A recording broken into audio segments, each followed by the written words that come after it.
Hello, it's the 16th of November. Welcome along to Renew Every Morning. I'm Paul Anderson-Walsh and I'm thrilled that you're with me. Well, now, today we're going to finish this first section that we have in these movements of what we call these movements of love, of Agapé, the ascent to Mount Carmel. And I'll kind of review it all for you shortly, but I just want to do the last of these great movements. Now, remember, this is it looks to me, anyway, when I look at 1 Corinthians 13, it looks as though 1 Corinthians 13 is broken up into these very interesting movements.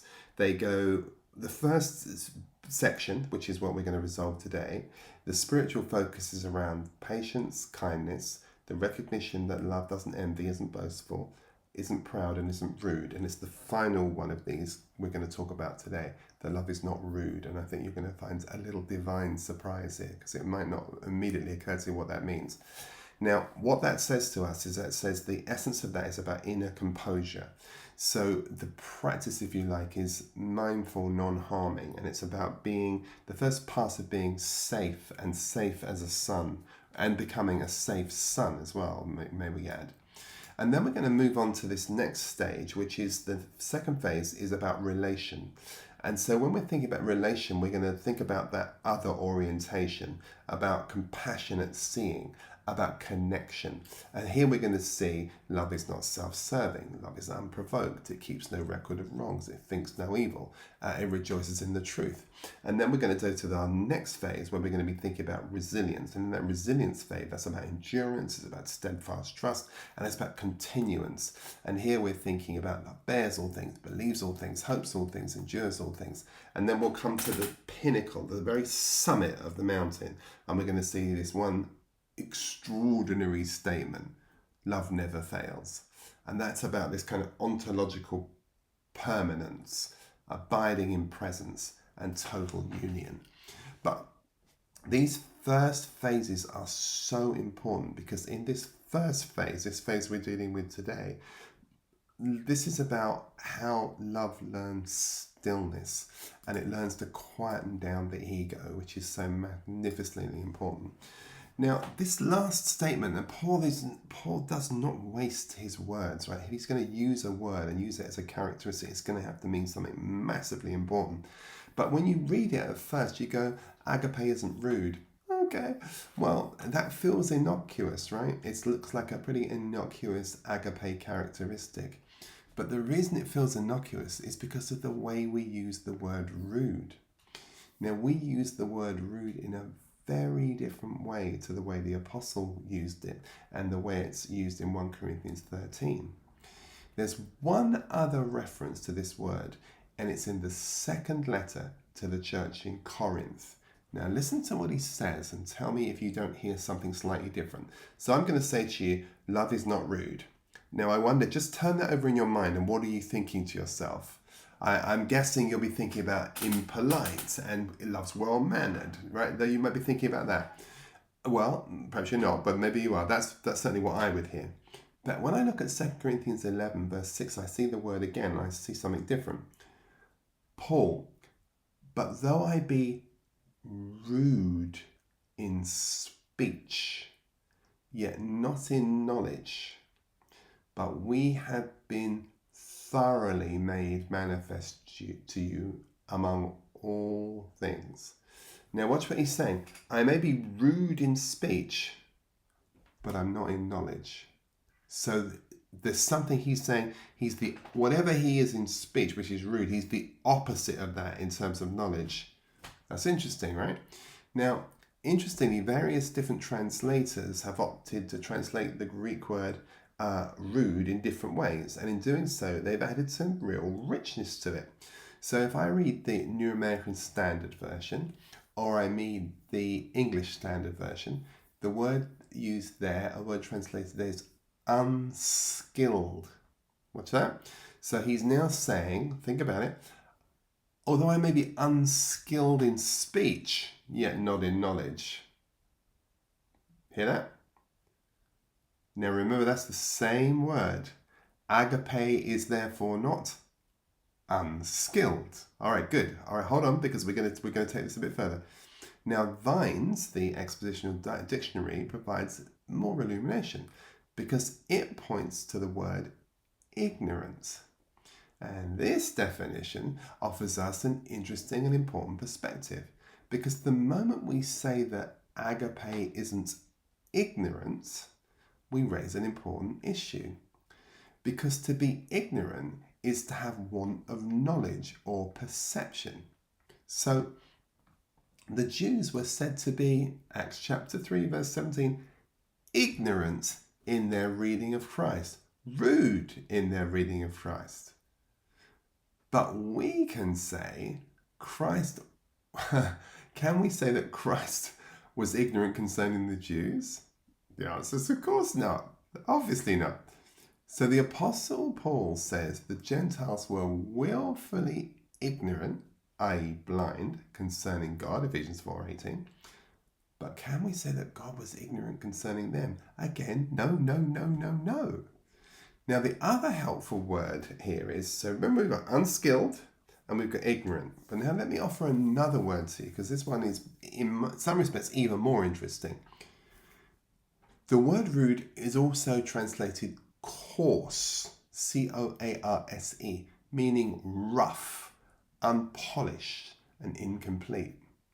Now, while we can say, of course, that man is coarse, rough, unpolished, and incomplete, can we say the same of God, who is declared on the workbench of the cross, it is finished? Was he wrong? Did he know his facts? Was he unskilled? Was he ignorant? No. He has perfect knowledge, Job 37, verse 16. He knows everything, 1 John 3:20. Now, is God therefore in for, let me use an English phrase, in for a rude awakening? In that while he wills that none should perish, apparently, if not the vast majority, will. Were his calculations rude? Were they ignorant? Were they coarse? Were they unskilled? Did he get his sums wrong when he risked it all by nailing himself to the cross? Was he ignorant when he said Agapé is patient, is kind, it doesn't envy, it doesn't boast, it isn't proud, it's not rude, it's not self-seeking, it's not easily provoked, it keeps no record of wrongs, it doesn't delight in evil, it rejoices in the truth, it always protects, it always trusts, it always hopes, it always perseveres, it never fails? Was he wrong? Really? Are we to believe that the Lord himself is the foolish builder? Is he the foolish builder of Luke chapter 14? Did God fail to calculate the true cost of saving us? Oh my goodness. Will he not after all be our all and in all? Did God's Son fail to reconcile all things and make all things subject to himself? Is the law of sin and death greater than the power of the Spirit of life? Was Adam's trespass that led to the death of all more powerful than God's gift of righteousness? No, of course not. Of course not. Of course not. Of course not. So we need to think again about this idea of what it means when we say love is not rude. It's incredibly powerful for us to just hold on to these simple statements, but just to allow them to build themselves up. Love. So Paul let me bring it all the way back for you. Paul absolutely completes this restraint movement with this one simple statement. Love isn't rude. For all that I've said on top of that, everything else, let me just add one more layer to it. Because this is kind of like the ethical flowering of the entire sequence. It's lovely because even if I was to take rudeness in a more conventional sense, rudeness is the behavior of a disordered heart, speech or action that disregards the sacredness of others. It's wrong speech, not right speech. To speak only what is true, only what is kind, and only what is timely. Unmindful speech, rude speech, wounds.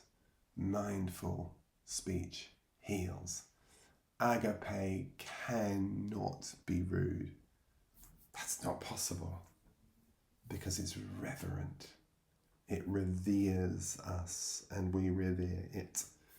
It honours the divine image in every face. It doesn't trample on boundaries or manipulate emotions. It creates safety. It creates space. It creates serenity wherever it goes. To say that love is not rude is to say love never forgets that every soul is holy ground. Holy ground. So, let's summarize. Love is patient. What is that saying? This wonderful transformation from hurry, from haste to presence. Oh my goodness gracious me.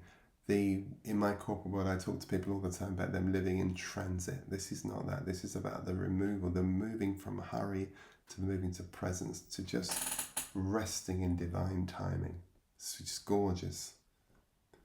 From forcing to flow. Kindness.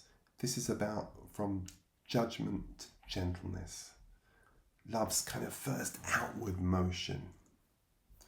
Not envious. From comparison to celebration. This is about freedom through interbeing, to seeing each other, ourselves in each other and each other in ourselves. Not boastful. That's about moving from performance to just sheer presence. And that's just this beautiful sense of contentment with being. Isn't proud. From self-importance to just simple, sweet, loving gratitude. Awareness of our shared ground. And finally, not rude. From harm to reverence, which is embodied mindfulness. So the restraint sequence can be understood, if you like, as kind of Agapé's apprenticeship. The way the divine love unlearns and kind of the reflexes of the ego. It's a sacred slowing down. To see without grasping, to give without gain, and to speak without harm. It's just wonderful. And in contemplative life, as we develop a more contemplative approach, these 6 movements just correspondly, really roughly with the practice of mindfulness, stilling the body, patience, softening the heart, kindness, releasing comparison, envy, letting go of self-advertising and self-aggrandizing and self-promoting, boasting, dissolving the ego inflation, pride, and cultivating right speech, rudeness. And together they form the foundation of spiritually safe people. We talk a lot in my corporate life about psychologically safe spaces. And this is the characteristic of a psychologically safe space. You see, without restraint, love can't yet be trusted. But when someone has been restrained in its most godly sense, when it's been purified of fear and of comparison and of ego, it becomes the most liberating force in the world. So restraint is not repression in any sense, it's readiness. It's this glorious, glorious idea of learning how to hold before it heals. All right, wonderful. Well, tomorrow when we're back together, we will begin to move into our second movement. So we have now laid our safety foundation, which is wonderful. But now we need to build into that the relationship foundation. And so we'll start thinking about the amazing characteristics in that level. Not self-seeking, unprovoked, no record of wrongs, and thinking no evil, and rejoicing in the truth. But I hope you are going to rejoice in the truth that you've been hearing over the past few days. And I encourage you just to share what you're hearing with other people. And if you like what we're doing, subscribe. You can ring the bell, tell people about the channel, because it would be great to have more of us chatting together and just seeing afresh who we truly are in Christ. All right, God bless you. Bye-bye for now.